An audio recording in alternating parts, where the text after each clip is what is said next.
So sugar politics, sugar mills, even the sugarcane holds a key in Maharashtra politics, or we can say it is a key of Maharashtra politics. And why I'm saying this, because it has got past references and the recent incident also, which basically evolves around this particular issue. Now, let me explain you that how sugar mills and sugarcane holds the key in Maharashtra politics.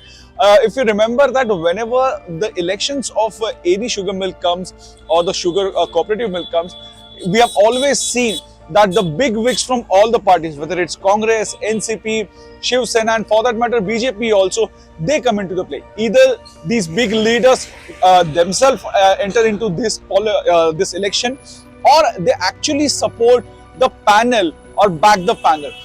If we talk about the Maharashtra, after UP, Maharashtra is another state which is a large producer of sugarcane and subsequently the sugar also.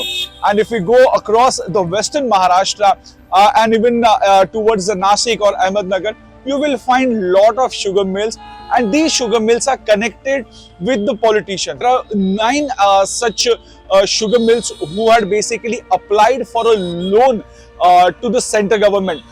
Center government's cooperative department basically gives that a margin loan to the sugar mills for their expense to run.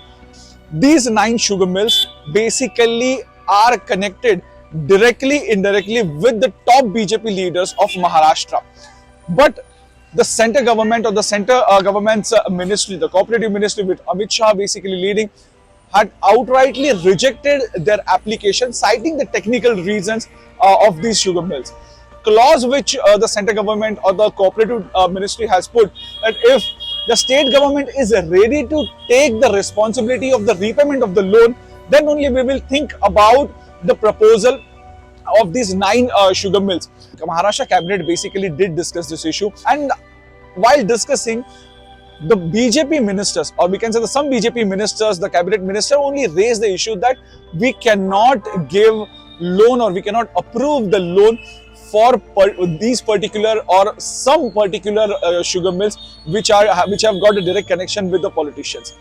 This got debated, and after that, even Shiv Sena ministers also support this particular proposal that we should not give loan outrightly to all the people or all the sugar mills, because it will not send a good message in the public. After that, the cabinet decided to set up a subcommittee, cabinet subcommittee under the minister for the cooperative department, and they should fix the criteria that of which sugar mills should basically get the loan and not.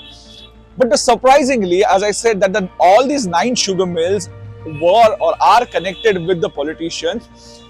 Only, I will say, sugar mills related to Pankaja Munde and the current revenue minister Radhakrishna Vikhe Patil were rejected from this particular proposal. So out of 9, I can say only 3 mills which are connected directly, indirectly with the Pankaja Munde and Radhakrishna Vikhe Patil were kept aside, and other 6 were got approval, and their proposal was sent to the cooperative ministry. So why this has happened? So if you when I spoke with many people who have covered Maharashtra politics, who have covered the cooperative sector, especially the sugar mills and everything, so according to them, if you see the current scenario, when there was a rumor, or we can say there was a unconfirmed news which was happening, that the Supreme Court result which had come recently last month may go against Eknath Shinde, and Eknath Shinde has to Eknath Shinde could have stepped down. That was the entire scenario, but it didn't happen because the result didn't come in against Eknath Shinde. But in that scenario, there was a round of we can say the gossip which was happening, or we can say unconfirmed report was saying that Radhakrishna Vikhe Patil, who is a current revenue minister and who was earlier with Congress, and he was also the leader of opposition from 2014 to 2019, may get a chance to become a CM, because first, he has got a strong hold in Ahmednagar. Second, he's a Maratha face, and third, he is very much active in a cooperative sector, and he also has got the sugar mills, and he holds the sugar mills. So certainly that's why his name was coming up, because earlier also we have seen when Devendra Fadnavis was CM, and people or the BJP leaders who had opposed him or who were against him, we saw that what exactly happened to them. We saw the Eknath Shinde had to step down. We saw there were allegations against Pankaja Munde when she was Women and Child Development Minister.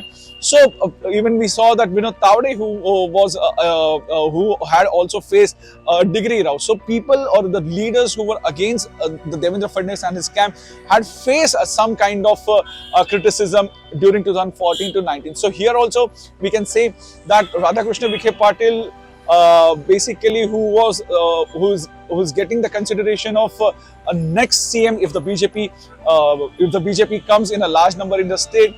So certainly his sugar mill was kept aside. So that basically raises everyone's eyebrow. Second, if we talk about Pankaja Munde, everyone knows that it's kind of a cold war which is happening since 2014 till now between Pankaja Munde and Devendra Fadnavis. There were reports that Pankaja could become the first women chief minister or women chief minister of Maharashtra, but that didn't happen. But after that, we saw that the Cold War was happening between Pankaja Munde and Devendra Fadnavis. After now, Devendra Fadnavis became the deputy CM when he was visiting Pankaja Munde's hometown, that is Bid district, and especially the Parali, which is her constituency. Pankaja Munde skipped that particular event, and that had also raised the eyebrows. So this particular incident where Munde and Radhakrishna Vikhe Patil's sugar mills were kept aside from this loan scheme of central government has raised many questions and has also raised many eyebrows. But this particular incident has ignited the debate within the BJP, though they are not coming on the record to say this or officially confirming it. But yes, there is a debate, there is a discussion that yes, there is infighting in Maharashtra BJP, and this particular incident is the best example for this. This is Mayuresh Ganpate signing off from Mumbai for Network 18.